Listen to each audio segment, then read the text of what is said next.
Ang daming pwedeng i-content mga buddy. Pero bakit kailangan mong i-content ay yung mga pagpatay sa mga ibon.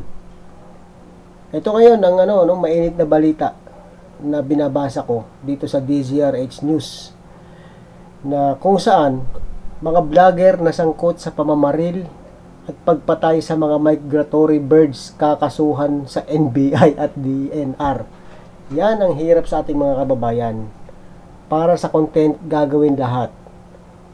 Alam nyo, hindi naman masama mga buddy na maging maging content creator tayo, maging vlogger tayo, pero dapat naman maging responsable tayo na vlogger. Hindi yung kung ano yung gusto nating gawing content na alam natin na ito ay bawal.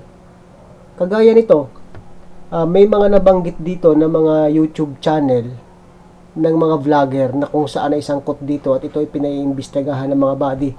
Dahil ito ata ay nangyari sa Pampanga, na kung saan ang sinasabi dito sa sa balita,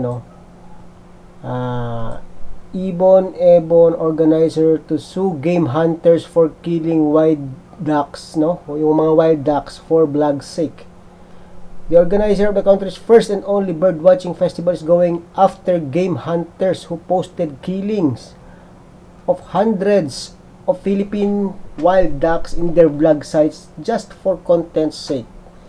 So, itong si former Candaba Mayor Jerry Pelayo, na nagsimula nitong Ibon-Ebon Bird Egg Festival in Pampanga in 2008, barred, he will be filing charges. So, siya yung magpa-file ng charges against the game hunters who have arrogantly claimed in their social media sites killing wild Philippine ducks which are considered endangered. Ito na nga yung sinasabi natin, na bakit naman ganun yung mga content ninyo, Mas mas gusto ko pang content creator itong si yung huhuli ng cobra, pero itong hinuhuli naman niya ay pinapakawalan niya.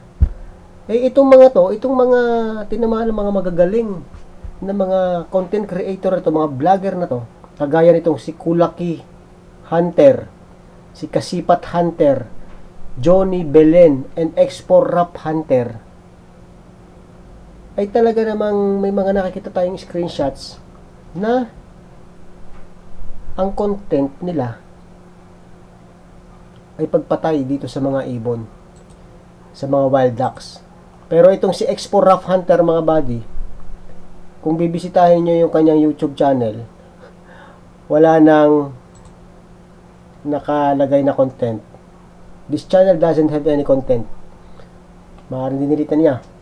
Meron tong 16,600 subscribers.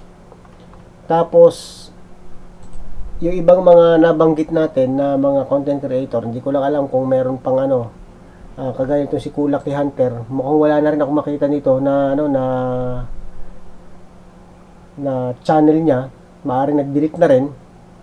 So itong si ano pangalan nito, may mga pa dito may mga iba pang content creator, mga vlogger. Kasipat Hunter. So tingnan nga natin itong si Kasipat Hunter kung meron pa rin. Puro mga YouTuber to. Ayan, ito si Kasipat Hunter. Meron pa siya mga buddy. Hindi ko alam kung kapangalan to, pero pero itong mga ginagawa ng mga to ay bawal talaga sa batas. Mga endangered species kasi. Tapos may mga nakalagay pa, nakikita ko doon kay Export ba yon, na kung saan pest control sinasabi. Pest ba naman yung mga wild ducks? Kaya naman kayo, kung kayo nanonood, Kasipat Hunter, Johnny Belen, and Export Rough Hunter, Antindi, no? Mga 12 vloggers pala to, mga buddy.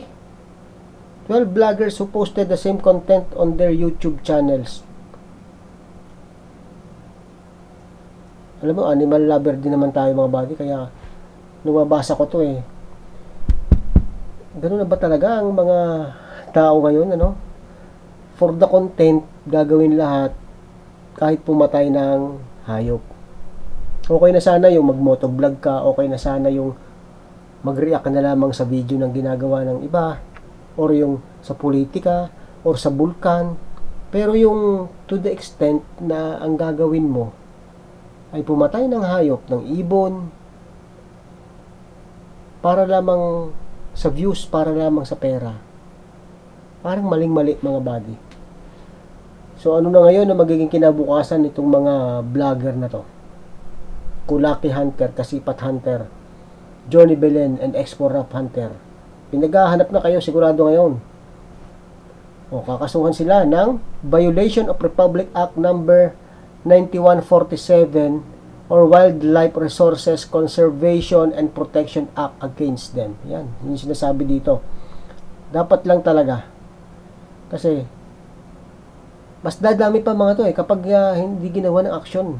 Mabuti na lamang at itong si Sir Jerry Pelayo ay nagkaroon ng initiative na kasuhan itong mga game hunter na to na nagpo-post sa pagpatay sa daan-daang Philippine wild ducks o yung tinatawag na dumara.